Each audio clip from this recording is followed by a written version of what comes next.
चलिए। आज फिर हम लोग क्वेश्चन डिस्कशन का दूसरे पार्ट में है ना। और जहाँ तक हमने पढ़ाया आपको अगर याद होगा, पहला जो वीडियो हमने कर किया था या पहला जो क्वेश्चन प्रैक्टिस करवाया था उसमें शेड्यूल तक हम लोगों का क्वेश्चन हो चुका था, अगर आप लोग देखे होंगे तो, है ना। आज शेड्यूल से आगे हम लोग प्रियम्बल्स देख लेंगे, आपका यूनियन टेरिटरी और वो स्टेट वाला जो पार्ट है वो देख लेंगे, सिटीजनशिप देख लेंगे। और जहाँ तक फंडामेंटल राइट्स आपको पढ़ाया गया है, कल याद होगा कहाँ तक पढ़ाया है हम, वहाँ तक का टोटल क्वेश्चंस हम लोग जो है वो आज करने वाले हैं। तो सबसे पहले जो लोग लाइव देख रहे हैं उन लोगों का होप इंस्टीट्यूट के इस यूट्यूब चैनल पर स्वागत है, और आप लोगों का भी स्वागत है। काफ़ी अच्छी संख्या में आए हैं आप लोग आज। तो हमको लगता है कि शुरुआत एक शेर से हो जाए तो ज़्यादा बेहतर है, कैसा रहेगा, है ना। साकी अमरोहवी साहब का एक शेर है, और ये हमको लगता है कि हर स्टूडेंट को हौसला देने वाला शेर है, इसलिए हमको लगता है आपके सामने पढ़ना चाहिए कि मंजिलें लाख कठिन आए गुजर जाऊंगा, मंजिलें लाख कठिन आए गुजर जाऊंगा, हौसला हार कर बैठूंगा तो मर जाऊंगा, हौसला हार कर बैठूंगा तो मर जाऊंगा, और लाख रोक ले ये अंधेरा मेरा रास्ता, लेकिन मैं जिधर रोशनी जाएगी उधर जाऊंगा, है ना। तो इसी के साथ कि भाई पीछा नहीं छोड़ना है, जब तक सक्सेस मिले नहीं जी तोड़ मेहनत करनी है ना। क्योंकि इस सफर में सबसे बड़ा जो स्ट्रेंथ आपका बनेगा वो बनेगा पेशेंस। कई बार लगेगा तुमको, अभी तुम लोग तैयारी में स्टार्टिंग किए हो, लेकिन इसमें कई बार ऐसे दौर आएंगे जब तुमको लगेगा यार अब नहीं होगा, और जब ऐसा लगे ना कि अब नहीं होगा, समझ लेना कि उसके बाद से ही होने के रास्ते पे हो तुम, है ना। तो चलो इसी मोटिवेशन के साथ हम लोग स्टार्ट करते हैं आज का क्लास। शुरुआत के स्लाइड में बहुत आसान आसान क्वेश्चन हमने आपको दिया है, तो ये मत समझ लेना कि बहुत मामूली मामूली क्वेश्चन सर ने पूछा है, लेकिन धीरे धीरे जैसे क्लास आगे बढ़ेगा क्वेश्चंस का लेवल बढ़ेगा, है ना। तो चले आगे, चलिए हम लोग देखते हैं क्वेश्चंस आज का।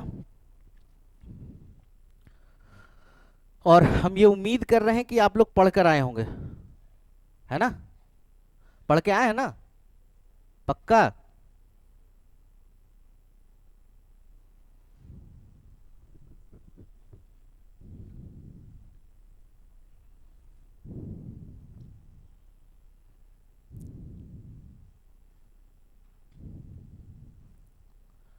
चलिए क्वेश्चंस कोशिश मैंने किया है कि दोनों भाषाओं में हो तो ज़्यादा बेहतर है।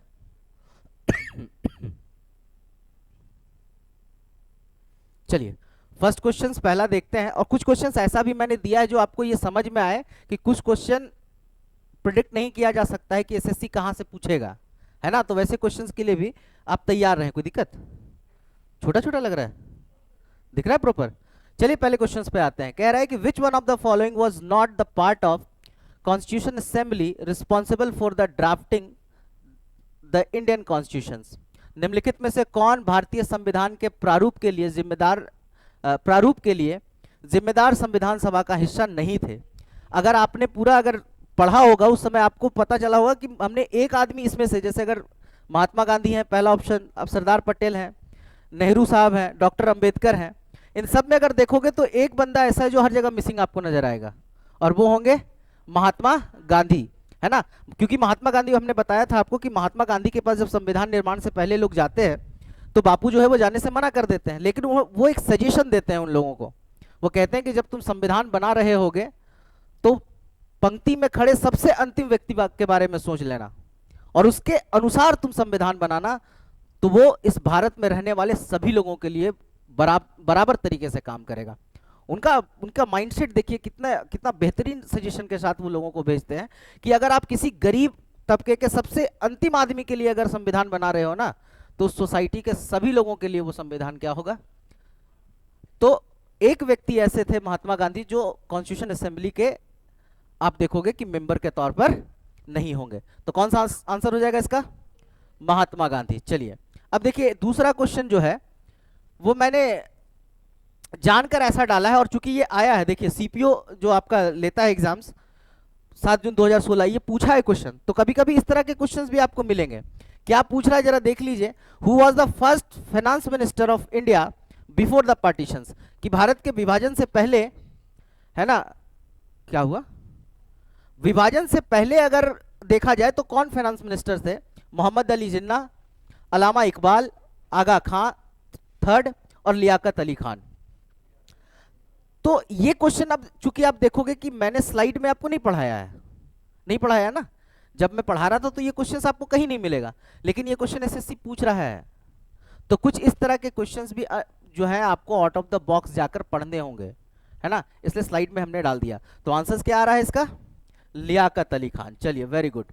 नेक्स्ट क्वेश्चन पर आते हैं हम लोग। भारतीय संविधान में स्वतंत्रता, समानता, भाईचारा जैसे शब्द किस संविधान से लिए गए हैं? बढ़िया, इसका मतलब है कि याद है ना। एक बार मैं फिर से इसको पढ़ दूं। Liberty, equality and fraternity are borrow from which constitution. जब सोर्सेज हम पढ़ा रहे थे तो हमने आपको कहा था कि फ्रांस की क्रांति के 3 नारे थे ये, और यही के बाद कहा जाता है कि ये 3 कॉन्सेप्ट जो है आपका, ये तीनों के तीनों कॉन्सेप्ट जो है वो फ्रांस ने पूरी दुनिया को दिया था, है ना पूरी दुनिया को दिया था। और वो 3 कॉन्सेप्ट कौन सा था? हाँ, वो था आपका लिबर्टी, इक्वालिटी और फैटर्निटी। ये 3 कॉन्सेप्ट फ्रांस की क्रांति से निकले थे, और हमने जब अपना कॉन्स्टिट्यूशन बनाया है तो हमने भी ये शब्द जो है वो वहीं से लिए हैं। ठीक है, क्लियर है? कोई दिक्कत? आसान है क्वेश्चंस, बन रहा है क्वेश्चन। और देख लीजिए ये भी आया हुआ है क्वेश्चन आपका प्रीवियस ईयर में, है ना।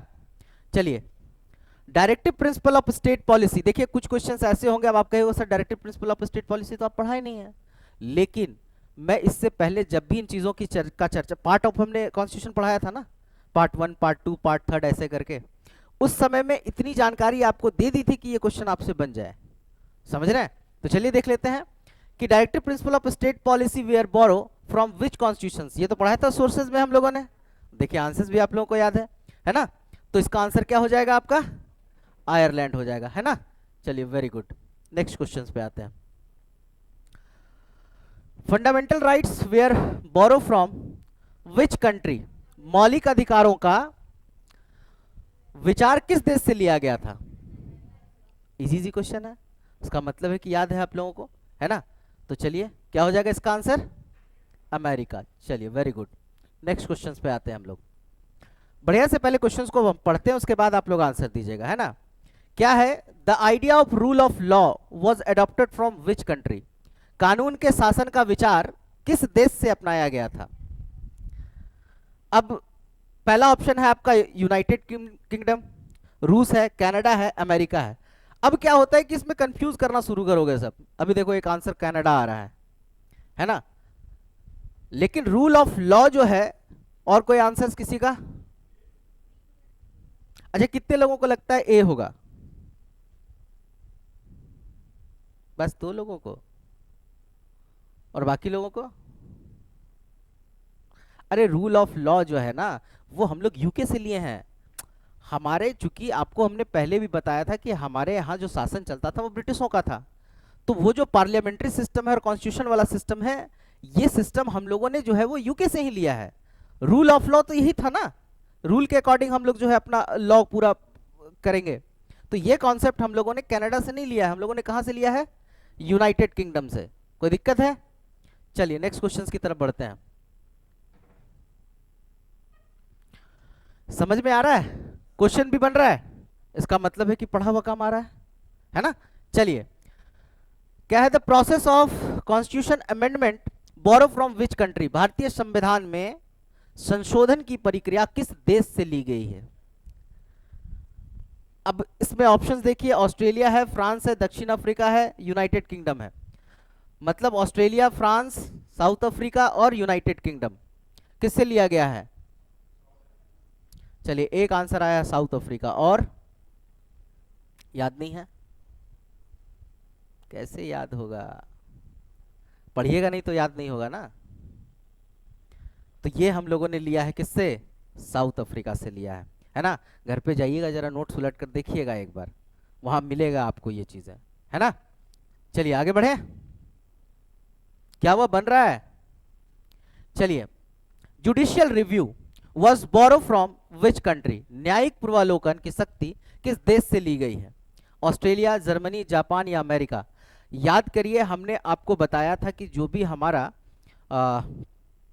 जुडिशियल सिस्टम है, जो जुडिशियल का प्रोसेस है हमारा, ये पूरा का पूरा हमने किससे लिया है? अमेरिका से लिया है। और जुडिशियल रिव्यू भी उसी पार्ट में आता है, उसी सेक्शन में आता है। तो हमने जुडिशियल रिव्यू भी जो लिया है वो कहां से लिया है? अमेरिका से लिया है। क्लियर है? कोई दिक्कत?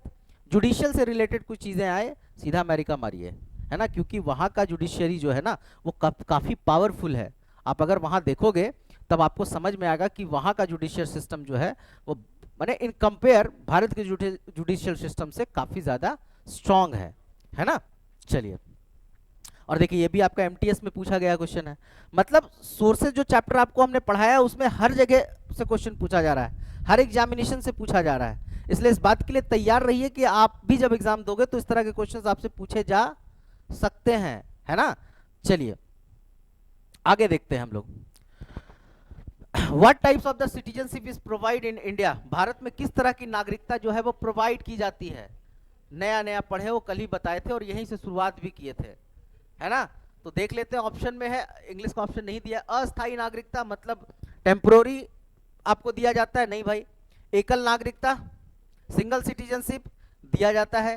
क्षेत्रीय नागरिकता नहीं दिया जाता है, झारखंडी बिहारी का तमका नहीं दिया जाता है, आप लोगों को नहीं दिया जाता है। और चौथा ऑप्शन है दोहरी नागरिकता, ड्यूअल सिटीजनशिप, है क्या? तो आपको पता होगा कि ऐसा नहीं है। भारत में जो है, इंडिया में जो है वो एकल नागरिकता दी जाती है ना। सिंगल सिटीजनशिप का कॉन्सेप्ट है हमारे यहाँ, डबल सिटीजनशिप का नहीं। और इसमें हमने आपको पढ़ाया कि अगर कोई व्यक्ति किसी दूसरे देश की नागरिकता लेता है, सिटीजनशिप लेता है, वो जैसे ही किसी दूसरे देश की लेगा स्वतः ही भारतीय नागरिकता उसकी क्या हो जाएगी? खत्म हो जाएगी, है ना। चलिए, कोई दिक्कत है यहां तक? उम्मीद है समझ में आ रहा होगा। चलिए, which part of the constitution deal with the citizenship? बहुत आसान क्वेश्चन है। कौन सा है? पार्ट 2। अभी जितने भी क्वेश्चंस मैं आपको दे रहा हूं बहुत आसानी से बन रहा होगा, और उम्मीद है कि पहले आपको मजा आए, उसके बाद थोड़ा सा आप सोचने के लिए मजबूर हो, है ना। क्योंकि हमको पता है कि अगर अभी स्टार्टिंग में दे देंगे ना भाग जाइएगा सब, इसलिए अभी पहले आराम से थोड़ा हल्का हल्का क्वेश्चन बना लीजिए, उसके बाद हम लोग थोड़े से लेवल पे चलेंगे। चलिए अब अगले क्वेश्चन की तरफ हम लोग बढ़ते हैं। इसलिए 3 अलग अलग स्लाइड्स में हम लाए हैं क्वेश्चंस, अलग अलग क्वेश्चंस के अलग अलग लेवल के आधार पर, है ना। चलिए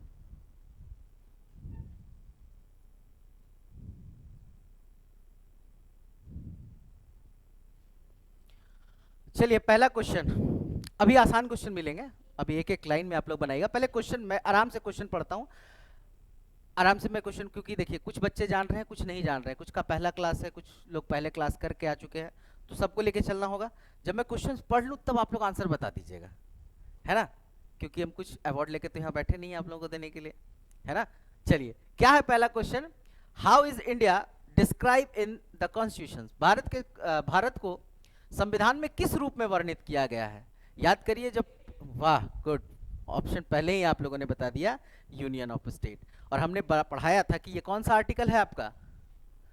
ये आर्टिकल 1 है, जिसमें कहा गया है ना, कि भारत जो है वो राज्यों का संघ है ना।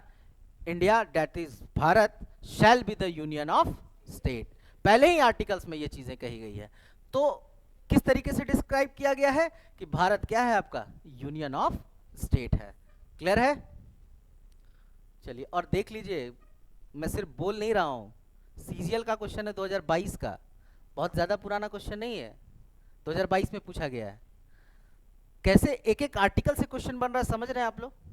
इसलिए मैं उस दिन आपको जब पढ़ा रहा था तो मैंने बताया था कि इतने सालों के बाद बंगाल में जो सत्ता परिवर्तन हुआ है उसका इतिहास कभी पढ़िएगा आप लोग।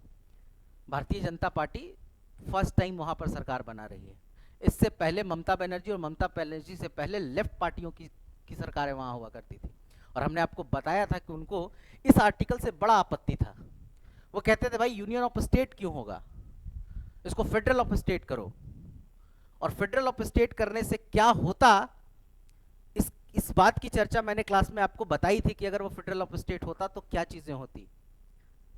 आज क्या है, यूनियन ऑफ स्टेट का मतलब है कि कोई भी राज्य हमारे संघ से अलग नहीं हो सकता है। आप शामिल तो हो सकते हैं लेकिन इससे अलग नहीं हो सकते हैं। आपको ऑटोनॉमी मिलेगी लेकिन इतनी नहीं मिलेगी कि आप देश से टूट कर अलग हो जाओ। तो फेडरल और यूनियन का कॉन्सेप्ट कैसे डिफर कर रहा है ये समझ में आ रहा है आर्टिकल 1 में। उन्होंने जब लेफ्ट की पार्टी थी उन्होंने ये सजेशन दिया कि भाई आर्टिकल 1 में संशोधन करो, आप हटाओ यूनियन वर्ड को, फेडरल डालो वहां पर, ताकि राज्यों को अधिक स्वायत्तता मिले। अभी क्या है आप देखो ना कि सरकार वहां पर ममता बनर्जी की पार्टी हार चुकी है, उसके बावजूद ममता बनर्जी जो है वो रिजाइन देने को तैयार नहीं है। इसका मतलब है कि कहीं ना कहीं चूंकि ये असंवैधानिक चीजें हैं, अगर आप हार गए हैं तो आपको देना पड़ेगा इस्तीफा। तो सोचो वहां पर किस तरीके का माइंडसेट रहा होगा पहले, समझ रहे हैं? इसलिए आर्टिकल 1 जो है से क्वेश्चन आप देख रहे हो कि बन रहा है ना, और बना भी है। खैर चलिए आगे बढ़ते हैं नेक्स्ट क्वेश्चन पे।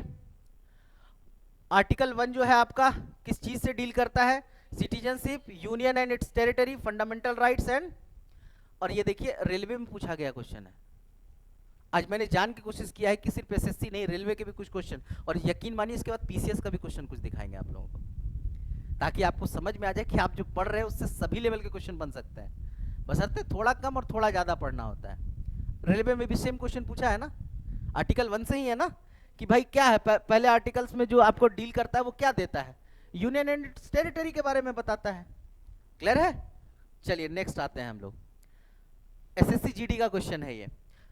Formation of new state comes under which article? Article 2, 3, 4, 5 पढ़ाया हुआ है कि नए राज्यों का निर्माण जो है वो किसके तहत आएगा? आर्टिकल 3 के तहत आएगा, 2 नहीं आएगा, 3 के तहत आएगा। 3 में 3 चीजें हमने आपको बताई थी, नए राज्य का निर्माण, उसका एरिया बदलना और उसके नाम को चेंज करना। ये 3 चीजें जो थी वो आर्टिकल 3 में थी। आर्टिकल 4 के बारे में हमने आपको बताया था कि आर्टिकल 2 और 3 में किया गया संशोधन, अमेंडमेंट, आर्टिकल 368 के अंदर नहीं आएगा। क्यों नहीं आएगा ये भी समझाया था हमने कि आर्टिकल 368 के तहत 2 तरीके से संशोधन होता है, एक स्पेशल मेजॉरिटी और दूसरा special majority with half of the states. मतलब एक तो स्पेशल मेजॉरिटी चाहिए, साथ ही साथ भारत के आधा राज्यों की जो है वो सहमति भी उसमें शामिल होनी चाहिए, यही पढ़ाया था। और क्या आर्टिकल 2 और 3 करने के लिए हमको स्पेशल मेजॉरिटी की जरूरत थी?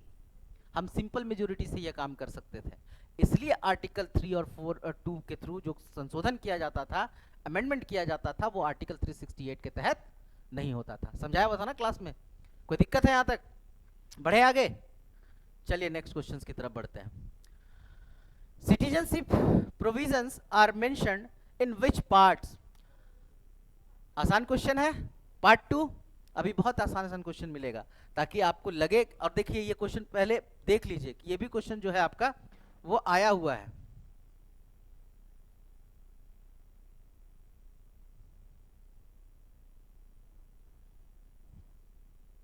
दिख रहा है ना?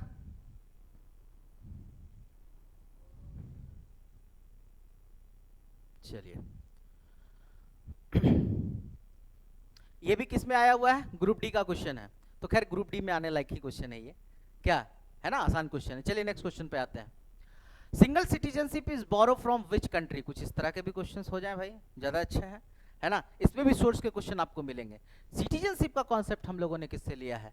यूएसए से लिया है, यूके से लिया है, कनाडा से लिया है, ऑस्ट्रेलिया से लिया है। और देखिए ये सीएचएसएल में आपका जो है वो पूछा गया है ना, किससे लिया गया है?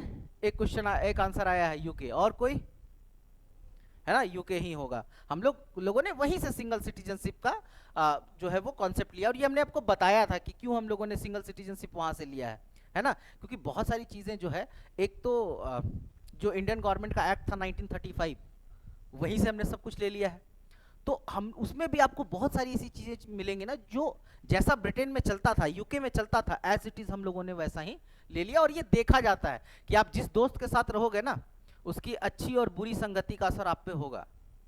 आप उससे कुछ अच्छी चीजें भी सीख लोगे और कुछ बुरी आदतें भी उससे क्या करोगे, सीख लोगे। तो भाई इतने सालों तक हम लोग चूंकि गुलाम रहे उन लोगों के, तो कुछ ना कुछ तो उसका असर आएगा। और हमने इसमें बताया था कि पहले पार्लियामेंट जो है वो शाम में शुरू होता था, बाद में लोगों को पता चला यार शाम में क्यों शुरू कर रहे हैं हम लोगों का तो सारा काम सुबह में शुरू होता है। फिर हम लोगों ने उसका टाइमिंग चेंज करके सुबह 11 बजे के बाद से जो अपनी पार्लियामेंट का जो है वो समय चेंज किया था, और जबकि कितने सालों से लोग उसी को ढोते चले आ रहे थे। तो बहुत सारा ऐसा सिस्टम था जो हम लोगों ने क्या किया था, ब्रिटेन से बोरो किया था। तो ये जो सिटीजनशिप वाला कॉन्सेप्ट भी है हमारा, वो हम लोगों ने कहाँ से लिया था? यूके से लिया था। CHSL में पूछा है, देख रहे हैं। चलिए नेक्स्ट आगे क्वेश्चन आते हैं। Right to equality being from which article, समानता का अधिकार किस अनुच्छेद से प्रारंभ होता है? अब सबसे पहले इसमें आप सोचिए कि ये अगर क्वेश्चन था कि राइट टू इक्वालिटी की बात हम कर रहे हैं, तो पहले तो ये बताओ कि राइट टू इक्वालिटी का जो कितने कौन कौन से आर्टिकल्स इसमें थे शामिल। रेंज हमने आपको बताया था कि ये 14 से लेकर 18 तक जो हमारा था वो पूरा का पूरा किस में आता था? राइट टू इक्वालिटी में आता था। अब क्वेश्चन यहां पर ये पूछा है कि ये शुरू कहां से होता है। समझ रहे, क्वेश्चन जब नहीं मिलता है तो किस तरीके से क्वेश्चन बनाया जाता है कि कहां से शुरू होता है। MTS में पूछा है ये क्वेश्चन, तो आर्टिकल 14 से शुरू होता है ना। 12 भी दे दिया, 14 भी दे दिया, 19 भी दे दिया, 21 भी दे दिया है। थोड़ा बहुत भी पढ़े रहोगे तो इस क्वेश्चन का आंसर मार लोगे, लेकिन बहुत लोग कंफ्यूज कर जाएगा इसमें। चलो ये तो अलग कर लोगे, फिर लगेगा यार 12 से कि 14 से। तो ये याद रखना होगा ना कि 14 से हमारा जो है वो ये स्टार्ट हो रहा है। चलिए नेक्स्ट क्वेश्चन बढ़ जाए। अभी तक समझ में आ रहा है? और क्या जो चीजें मैं पढ़ा रहा हूं आपको SSC वो पूछ रहा है, उस चैप्टर से क्वेश्चन आ रहा है ना। अभी सिर्फ SSC और रेलवे के क्वेश्चन है, अभी आगे मैं आपको और दिखाऊंगा। Article 14 related to freedom, equality, religious and culture, equality before the law, article 14 है ना। क्लियर है? कोई दिक्कत? और RRB NTPC ग्रेजुएट लेवल का जो एग्जाम होता है उसमें ये क्वेश्चन पूछा गया 2020 में। आगे आते हैं। Abolishment of untouchability is under which article, अपृष्ठता का अंत किस अनुच्छेद में है? 15, 16, 17, 18। कितने लोगों को 16 लग रहा है? किसी को नहीं लग रहा है? क्या हो जाएगा इसका आंसर? और देखिए CPO में पूछा गया। CPO जानते हैं आप लोग SSC का, बहुत स्टैंडर्ड एग्जामिनेशन है, कभी देखिएगा उसके बारे में भी, है ना। उसमें पूछा गया और रिसेंटली पूछा गया है, 2022 का ये क्वेश्चन है। चलिए नेक्स्ट। उपाधियों का अंत किस अनुच्छेद में है? Abolishment of the title in under which article? 18 है। 17 का भी जिक्र हम लोग कर ही लिए हैं। 14 थोड़ा देर पहले हो ही गया है। 19 आप लोग जानते हैं कि भाई इसमें होगा नहीं, है ना। तो बचा खुचा कौन सा रह गया? CGL का क्वेश्चन है, जिसकी तैयारी आप लोग कर रहे हैं, है ना, मतलब बन रहा है।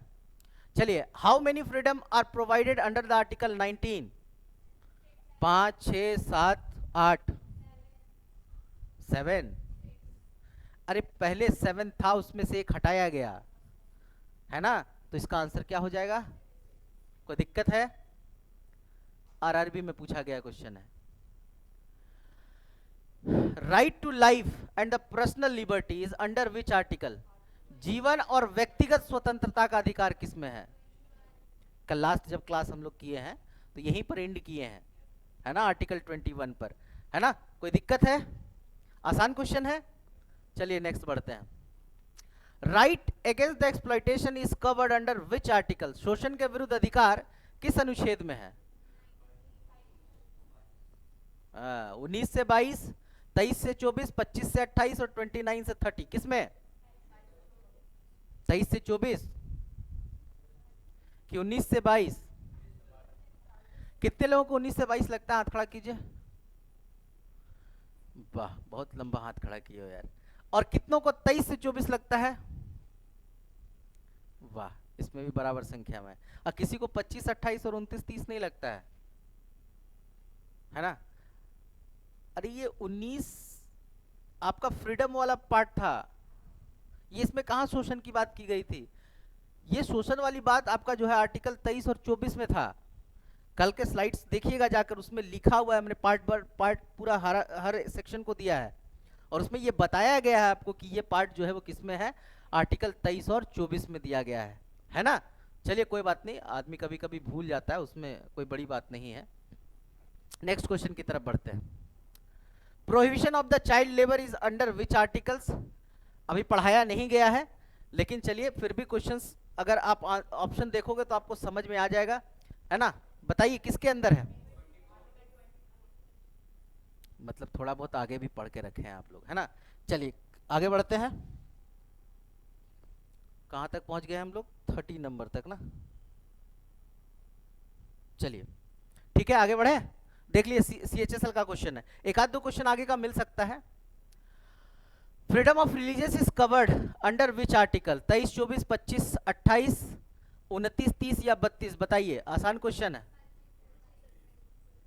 25, 28 कल ही बताया हमने, है ना। आर्टिकल 25 का जिक्र किया था जब हमने आपको बताया था कि भाई सिखों के बारे में हमने बताया था कि जब वो जाते हैं अरदास करने के लिए गुरुद्वारा में, तो ऐसा लगता है कि लोग बहुत सारे हथियार लेकर जो है उसमें शामिल हुए हैं, और उसमें बताया था कि ये आर्टिकल 19 का उल्लंघन नहीं बल्कि आर्टिकल 25 के तहत उनको दिया गया अधिकार है ना। तो चर्चा हो गई थी, तो उससे भी आप पकड़ सकते हो कि 25 और 28 इसका आंसर होगा। चलिए, culture and educational rights are under which article? 25, 28, 29, 30, 31 किस में हो जाएगा, जल्दी बताइए। 25, 28 तो होगा नहीं, अभी चर्चा हम लोगों ने किया। हाँ, 29, 30 आपका जो है वो कल्चर से रिलेटेड है ना। 31, 32 वो हम एक्सेप्शन वाले में आपको लिखवाया था हमने, है ना। और 32 में तो आपको पहले भी हमने बताया था कि वो अमेंडमेंट करने का अधिकार देता है हम लोगों को, है ना। चलिए, ये भी क्वेश्चन देखिए, ALP का क्वेश्चन है, असिस्टेंट लोको पायलट का एक एग्जाम होता है RRB का, है ना, जिसमें ये क्वेश्चन पूछा गया है। Right to constitutional remedies is under which article? ये पहले भी हमने आपको पढ़ाया है। आर्टिकल 30, 31, 32 या 33 कौन सा होगा? Very good, article 32। क्लियर हो रहा है, कोई दिक्कत है? Who is called the guardian of fundamental rights? मौलिक अधिकारों का संरक्षक किसे कहा गया है? प्रेसिडेंट को कहा गया है, प्राइम मिनिस्टर को कहा गया है, सुप्रीम कोर्ट को कहा गया है, या किसको कहा गया है? चलिए, क्लियर है, बढ़ जाए आगे। Article 20 deals with equality, protection in conviction for offence, religious या एजुकेशन, किस पर है ना। कल बताया था हमने कि भाई अगर किसी की गिरफ्तारी होती है, कोई अगर चला जाता है, अगर किसी को पुलिस पकड़ कर ले जाती है, तो सबसे पहले उसके कौन से अधिकार होंगे, है ना। और उस अधिकार के तहत हमने आपको जो है वो ये बताया था कि भाई कौन सा होगा? Protection in conviction for offence, है ना, कि उसमें हम लोगों को आर्टिकल 20 जो है वो क्या करेगा? प्रोटेक्ट करेगा, कुछ अधिकार बताएगा कि उस समय आपके क्या राइट्स हैं। उससे पहले के राइट्स तो हमने आपको बताए थे, लेकिन साथ में ये भी कहा था कि अगर ऐसी सिचुएशन में कोई जाता है ना, तब उसके पास क्या क्या राइट्स हैं, वो सारा आर्टिकल 20 आपको बताएगा। चलिए, आर्टिकल 21A के बारे में भी हमने कल चर्चा की थी आप लोगों से, थोड़ा सा चर्चा किया था, बहुत ज्यादा नहीं। नेक्स्ट क्लास में इस पे और डिटेल्स में आपको पढ़ाऊंगा। तो बताइए, वोटिंग राइट्स था, राइट टू एजुकेशन था, एम्प्लॉयमेंट था और रिलीजियस था। राइट टू एजुकेशन किस एज ग्रुप के बच्चों के लिए? 6 to 14, है ना, 6 से 14 साल के बच्चों के लिए। और कौन सा संशोधन था? 86 अमेंडमेंट था, है ना। चलिए, नेक्स्ट क्वेश्चन की तरफ बढ़ते हैं, देखते हैं आगे बनता है कि नहीं। शिक्षा का अधिकार किस आयु वर्ग के लिए है? अभी तुरंत इसकी चर्चा हमने किया है ना, कि राइट टू एजुकेशन जो आपका है वो किस एज के लिए है? 6 to, चलिए वेरी गुड। RRB का क्वेश्चन है ये भी। अगला क्वेश्चन,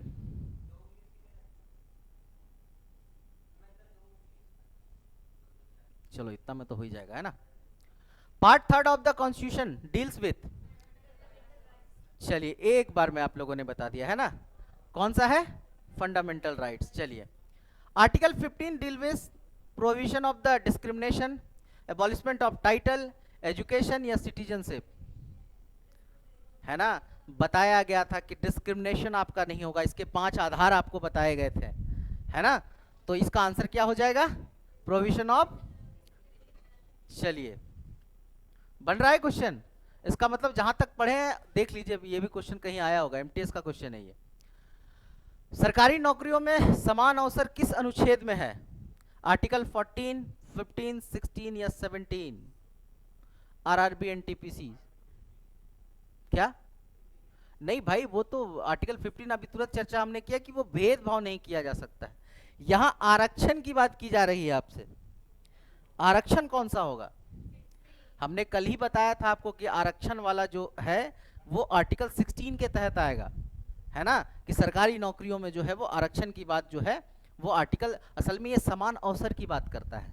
सबको बराबर अवसर की बात करता है, लेकिन उसमें एक स्पेशल प्रोविजन था कि अगर राज्य चाहे, राज्य को ऐसा लगता है कि उसके राज्य में महिलाएं या बच्चे बहुत ज़्यादा पिछड़े हैं या कोई सोसाइटी कोई समाज इस तरीके से पिछड़ा हुआ है, तो उसके लिए आरक्षण की व्यवस्था करे, है ना। और वो हमको कौन सा देता है राइट्स? आर्टिकल 16 देता है। कोई दिक्कत है?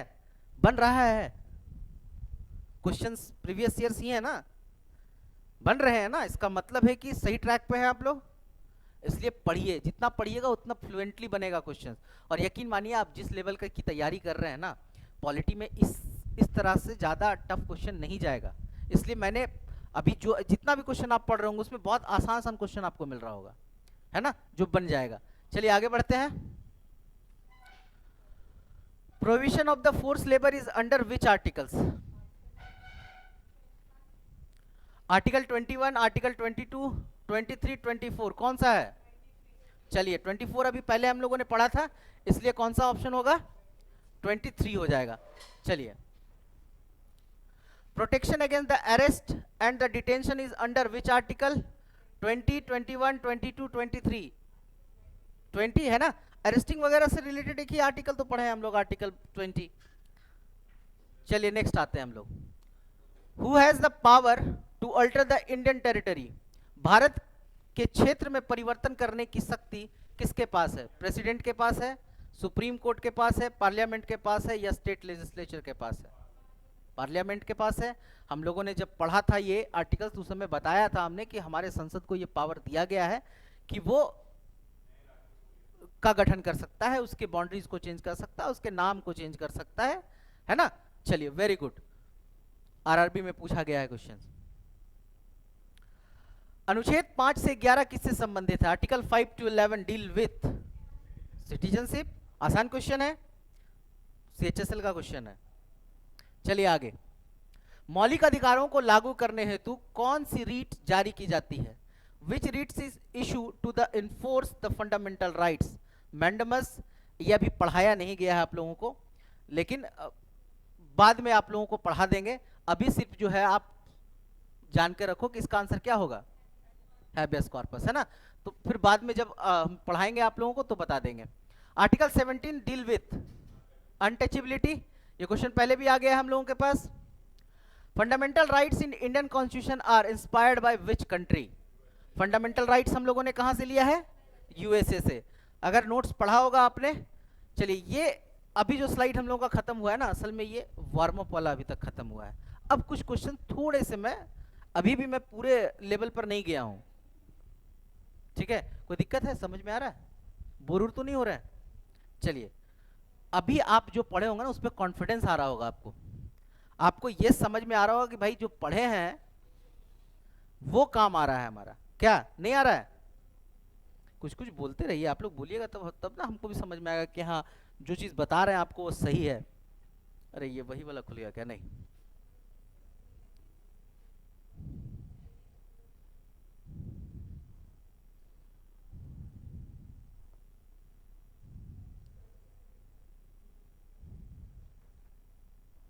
चलिए यही होगा, ठीक है। चलिए अब देखते हैं। The concept of equality before the law in article 14 is borrow from which country? अब बताइए किससे लिया गया है। अब एक एक आर्टिकल्स के हिसाब से आपको जो है वो पूछा गया है। कनाडा। अच्छा, आर्टिकल 14 है क्या?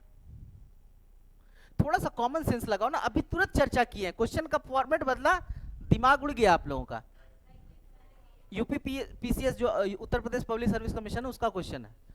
अच्छा, अभी अभी तुरंत हम लोग पढ़े कि भाई सिंपल है, दिमाग लगाओ ना कि लॉज के आगे बराबरी की बात हमने कब कही थी? कानून के समक्ष समानता की बात हमने किस में कही थी? और वो चीजें जो है कानून, ये समानता वाली बात हम लोगों ने यूके से लिया था, तो आर्टिकल 14 कहीं और से लेंगे। तो इसलिए कह रहे हैं कि क्वेश्चन ऐसे। अब देखिए तुरंत लेवल बदल गया ना, अब तुरंत कंफ्यूज हो गए ना आप लोग। इसी बात को ध्यान रखना है। और मोस्ट प्रोबेबल है कि जब क्वेश्चंस खत्म होना शुरू होगा ना एसएससी का, वो पीसीएस के क्वेश्चन उठाना शुरू करेगा और ऐसे ही सवाल बनाएगा और ऐसे ही जवाब आप लोग दे दीजिएगा, ठीक। चलिए, तो इसका आंसर कौन सा हो जाएगा? यूके आपका हो जाएगा। चलिए आगे बढ़ते हैं। Why does the Constitution use to term union of state? राज्यों का संघ शब्द का प्रयोग संविधान में क्यों किया गया है? अभी सोचिए कि अगर डिटेल्स हम नहीं पढ़ाए होते, इसका सवाल का जवाब आपसे बनता ही नहीं। केवल कह देते हैं आर्टिकल 1 जो है यूनियन ऑफ स्टेट है, काम चल जाता। जरा क्वेश्चन देखिए किस तरीके से, ये आपको बीपीएससी 2021 में पूछा गया क्वेश्चन है। तो देखिए, राज्यों को अलग होने का अधिकार, संघ राज्यों के समझौते का परिणाम, भारत अविभाज्य संघ है, और राज्यों की संप्रभुता सुनिश्चित करने हेतु। इसका इंग्लिश वाला ऑप्शन लगता है इसमें नहीं दिया है। तो क्या मतलब है इसका यूनियन ऑफ स्टेट का? मतलब भारत जो है अविभाज्य संघ है ना? ये क्या है आपका? अविभाज्य संघ है। कहने का मतलब है ये यूनियन ऑफ स्टेट है, एक ऐसा समूह है जिससे वो टूट कर अलग नहीं हो सकता है, अविभाज्य है ना? समझ में आ गया? बढ़े। चलिए अगला क्वेश्चन।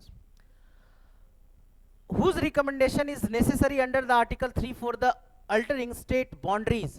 अनुच्छेद 3 के अंतर्गत राज्यों की सीमा बदलने हेतु किसकी अनुशंसा आवश्यक है? और ये एमपीपीएससी में पूछा गया, Madhya Pradesh public service commission में। प्राइम मिनिस्टर से लेना जरूरी है, प्रेसिडेंट से लेना है, सुप्रीम कोर्ट से या गवर्नर से है? याद करिए, हमने बताया था आपको कि जब भी राज्यों का निर्माण होगा प्रेसिडेंट की सलाह पर होगा, उससे पूछा जाएगा। और क्वेश्चंस भी उसी तरीके से पूछ दिया कि किसके रिकमेंडेशन पर होगा। तो किसके रिकमेंडेशन पे होगा? क्वेश्चंस के लेवल में थोड़ा सा स्लाइटली फर्क समझ में आ रहा है कि क्वेश्चन पूछने का तरीका कैसे बदल रहा है। वहां यही क्वेश्चन बहुत सिंपल तरीके से पूछा जा रहा था, यहां उसी क्वेश्चन को थोड़ा सा भाषाई आधारों पर बदला गया है, उसके लेवल थोड़े बढ़ाए गए। और थोड़ा सा लेवल बढ़ाए तो देख लीजिए किसमें पूछ रहा है, Madhya Pradesh public service commission में, है ना? बढ़ेगा इसी तरीके से लेवल। अभी आगे देखते चलते हैं हम लोग। What is the basic of Indian citizenship? भारतीय नागरिकता का आधार क्या है? जन्म के आधार पर, बाय बर्थ, वंश के आधार पर, दोनों का मिश्रण, कॉम्बिनेशन ऑफ बोथ, या रिलीजियस, किस आधार पर? है ना? वंश के आधार पर भी होगा और जन्म स्थान के आधार पर ही भी होगा। ठीक है, कोई दिक्कत है? चलिए, इसमें कुछ और ऑप्शंस अगर बदलता ना तो मजा आता। खैर बहुत सिंपल पूछ दिया। ये राजस्थान पीसीएस पूछा है ना? राजस्थान पीसीएस में क्वेश्चंस अच्छे लेवल के आते हैं, लेकिन इसमें बड़े सिंपल तरीके से आपको ये क्वेश्चन पूछा। चलिए, ये आर्टिकल्स मैंने आपको पढ़ाया नहीं है क्योंकि एसएससी में नहीं पूछता है ना? लेकिन उसके अंदर है ये article 15(3), allow to the state to make the special provision for whom. अगर आप नहीं भी पढ़े हो 15 का 3, लेकिन मैंने आपको बताया है कि स्पेशल प्रोविजन में चाहे तो सरकार कुछ कानून बना सकती है, कुछ रूल्स बना सकती है। किनके लिए? महिलाओं के लिए और बच्चों के लिए। अगर नहीं भी एसटीएससी आपको, क्योंकि हमने चर्चा नहीं किया है इसका एक बार भी, लेकिन एक जो है ना जिसका चर्चा हम लोगों ने किया है, और वो हमने किया विमेन्स एंड चिल्ड्रन का, तो क्या नहीं पकड़ा जाएगा क्वेश्चन? आपको क्वेश्चन ही वहां बनाना है, वहां एग्जामिनर को समझाना नहीं गया। बताते हैं कितना ज्ञान है मेरे पास, समझ रहे हो? आपको मोस्ट अप्रोप्रिएट आंसर चुनना है उसमें से। ठीक है, तो कौन सा हो जाएगा? Women and children, Uttar Pradesh public service commission का क्वेश्चन 2021 का। चलिए आगे। असल में क्या है ना कि जैसा चैप्टर होगा उसी लेवल का क्वेश्चन होगा। अब ये चैप्टर ही आसान है तो बहुत हाई लेवल कितना बनाओगे इसमें क्वेश्चन? तो पीसीएस भी ऐसे ही क्वेश्चन इसमें बनाती है। Article 6 is related to which type of equality? सामाजिक समानता, आर्थिक, रोजगार में समान अवसर, या राजनीतिक समानता? हाँ, मतलब आपका क्या हो जाएगा इसमें? रोजगार के मामले में, है ना, कि समान अवसर सबको जो है वो दिए जाएंगे। चलिए आगे बढ़ते हैं। Under which article has untouchability been declare on offence? आसान क्वेश्चन है। किसमें इसको क्रिमिनल ऑफेंस मान लिया गया है कि भाई ये गलत है? तो एक ही आंसर है। 3 एग्जाम्स में पूछा गया आर्टिकल 17, और तीनों में एक ही जैसा पूछा गया। इसमें इससे ज्यादा कुछ पूछा नहीं जा सकता है ना? और ये भी पूछा गया आपका राजस्थान पीसीएस में। चलिए आगे बढ़ते हैं हम लोग। Who can impose responsible restriction on freedom under the Article 19? Article 19 के अंडर कौन है इसमें से जो आपके राइट्स पर रोक लगा सकता है? प्रेसिडेंट लगा सकता है, सुप्रीम कोर्ट लगा सकता है, स्टेट लगा सकता है, या इलेक्शन कमीशन लगा सकता है? सब फंस हो गए इसमें, हमको पता है। नहीं, प्रेसिडेंट नहीं लगाएगा। प्रेसिडेंट इंपोज करेगा आपका कहने का मतलब है कि वेरी गुड, कौन लगाएगा? स्टेट लगाएगा, ठीक है। व्हाट डज द डबल जियो, क्या पढ़ोगे इसको, जियो पार्ट अंडर द आर्टिकल 20, क्या मतलब होता है इसका? सो बताइए। दोहरी नागरिकता, एक अपराध हेतु 2 बार दंड नहीं, 2 अदालतों में मुकदमा, या दोहरी गिरफ्तारी, है ना। ऑब्वियसली कि एक जुर्म के लिए आपको 2 सजाएं जो है वो नहीं दी जा सकती है। देख लीजिए, यूपीपीसीएस का क्वेश्चन है। ड्यू प्रोसेस ऑफ लॉ की अवधारणा भारतीय संविधान में किस अनुच्छेद से ली गई है? Due process of law in the Indian constitution is associate with which articles? इसका आंसर जान लीजिए, आर्टिकल 21 होगा, ठीक है। अभी चूंकि और थोड़ा सा बचा हुआ है उसमें पढ़ाना, कल पढ़ाएंगे तो इसमें और आपको जो है वो मैं बता दूंगा, ठीक है। अच्छा, अभी तक जो आप पढ़े, क्या लगता है इन क्वेश्चंस में लेवल में कुछ चेंजिंग आया है? फंस रहे हैं थोड़ा बहुत? तो यही फर्क होता है थोड़े से अपर लेवल के एग्जामिनेशंस में और थोड़े से लोअर लेवल के एग्जामिनेशंस में। स्तर का चेंज होगा, भाषा का चेंज होगा और क्वेश्चन बदल जाएगा, है ना। सोचने का तरीका बदलना पड़ेगा, तब उसका आंसर आप मार पाओगे, नहीं तो फिर ऐसे ही 14 को लेते जाओगे किसी और देश में, है ना। तो थोड़ा सा दिमाग को खोल के रखना है, ठीक है। बीपीएससी का क्वेश्चन है आपका 2020 का। चलिए आगे कल चर्चा किया है मैंने इसका भी, है ना। Maneka Gandhi versus union of India case is related to which article? Article 22। आपको बता दें थोड़ा सा हमने चर्चा किया था, बहुत ज्यादा नहीं। आपको बता दें कि एक समय उनको विदेश जाना था और सरकार ने जो है उनका वीजा जब्त कर लिया था, और तब उन्होंने इसको चैलेंज कर दिया था कोर्ट में, और कोर्ट ने तब यह स्टेटमेंट दिया था कि विदेश जाने का अधिकार जो है आपका राइट टू लाइफ से जुड़ा हुआ है ना, आर्टिकल 21 से जुड़ा हुआ है। तो Maneka Gandhi versus union of state जो केस है किस आर्टिकल से रिलेटेड है? आर्टिकल 21 से रिलेटेड है। मतलब विदेश जाना, विदेश घूमने का अधिकार आपका जो है वो आर्टिकल 21 से संबंधित है। चलिए, article 21A was added by which constitutional amendment? पहले ही हमने आपको पढ़ा दिया था, है ना। 86 अमेंडमेंट से जो है वो इसको क्या किया गया है? शामिल किया गया। देख लीजिए, डायरेक्ट क्वेश्चन है ना। आगे आते हैं हम लोग। Which article prohibited human trafficking? किस अनुच्छेद में मानव तस्करी का निषेध किया गया है? एलिमिनेशन से जाइए। चलिए, मान लीजिए कि आपको याद नहीं भी है ये क्वेश्चन आपको याद नहीं, आप एलिमिनेशन से जाइए, छाटिए तो जरा 21 से अगर छाटिएगा आप, होगा क्या? 21 22 ये दोनों तो खत्म हो जाएगा पहले ही। अब बच गया 23 और 24। चाइल्ड लेबर की बात करेगा तो बचा कौन सा? ह्यूमन 23, है ना। तो कभी कभी आंसर नहीं भी याद रहे तो एलिमिनेशन से चले जाइए, है ना। एलिमिनेट कर करके आप वहां तक पहुंच जाइएगा। कब का क्वेश्चन है ये? Madhya Pradesh public service commission का क्वेश्चन है, 2021 का। बहुत पुराना क्वेश्चन नहीं है ना। असल में प्रीवियस ईयर में 3-4 साल पुराना बहुत ज़्यादा पुराना नहीं होता है ना। इसका मतलब है कि इसी पैटर्न के क्वेश्चन अभी भी पूछे जा रहे हैं और पूछे जाएंगे, है ना। चलिए, प्रिवेंटिव डिटेंशन से संबंधित प्रावधान किस अनुच्छेद से है? एक ही आर्टिकल है, इस पर एक ही आर्टिकल से हमने बात किया है, 2022 का क्वेश्चन है। चलिए आगे। Who can suspend the fundamental rights in India? President during the emergency, prime minister, parliament, supreme court? कौन करेगा? प्रेसिडेंट करेगा, है ना। कब करेगा? इमरजेंसी के दौरान। राजस्थान पब्लिक सर्विस कमीशन का क्वेश्चन है। क्या बन रहा है? मतलब आप लोग वहां का भी क्वेश्चन सॉल्व कर ले रहे हैं, है ना। चलिए, ये क्वेश्चंस चलिए हमने नहीं पढ़ाया है, लेकिन अगर उद्देशिका हमने जब आपको पढ़ाया था, जब प्रियम्बल्स हमने आपको पढ़ाया था, तो वहां 2 स्टेटमेंट आया था। रुक जाओ, हमको पता है, तुम लोगों को आंसर पता है, लेकिन जरा सोचो, वहां पर सिर्फ आत्मा की जब बात की थी हमने बताया था कि जब भी आपका heart and soul of the constitution होगा, तब कौन होंगे? डॉक्टर अंबेडकर साहब होंगे, है ना। और प्रियम्बल्स को सिर्फ क्या कहा गया था? Soul of the constitution. लेकिन soul and heart of the Indian constitution कहा जाए तब किसने कहा था? डॉक्टर अंबेडकर साहब ने कहा था। कोई दिक्कत है? बन रहा है?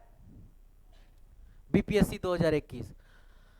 हाँ, रूल ऑफ लॉ का प्रतिपादन किस देश से किया गया है? रूल ऑफ लॉ कहां से लिया गया है? अच्छा, किसने किया है ये आपको नहीं पता होगा, है ना।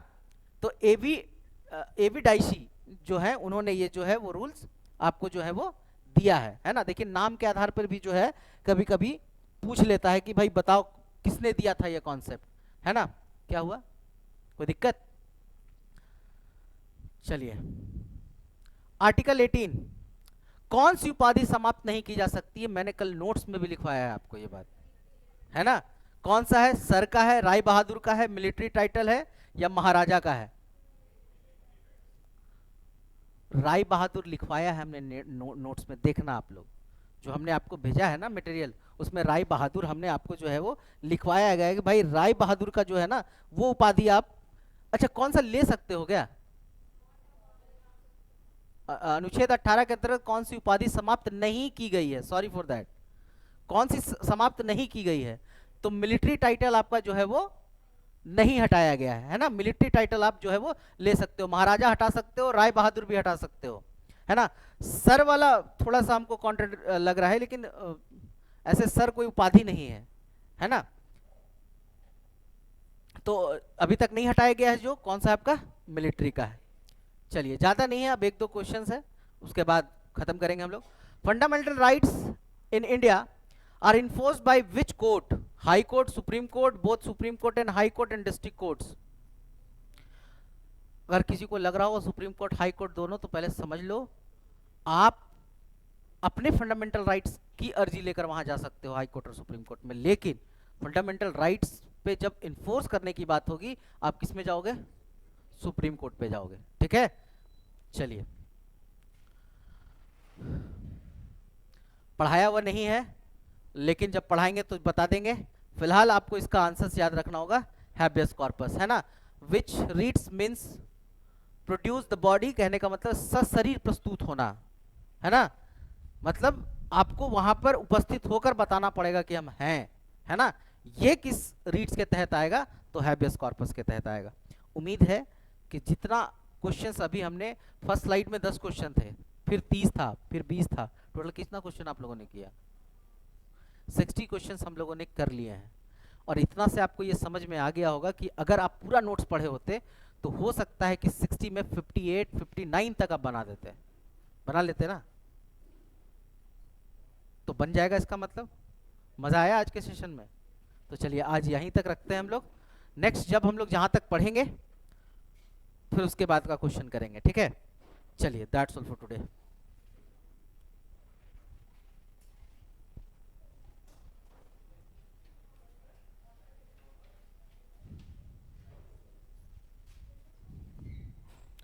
आर्यन को भेज देना।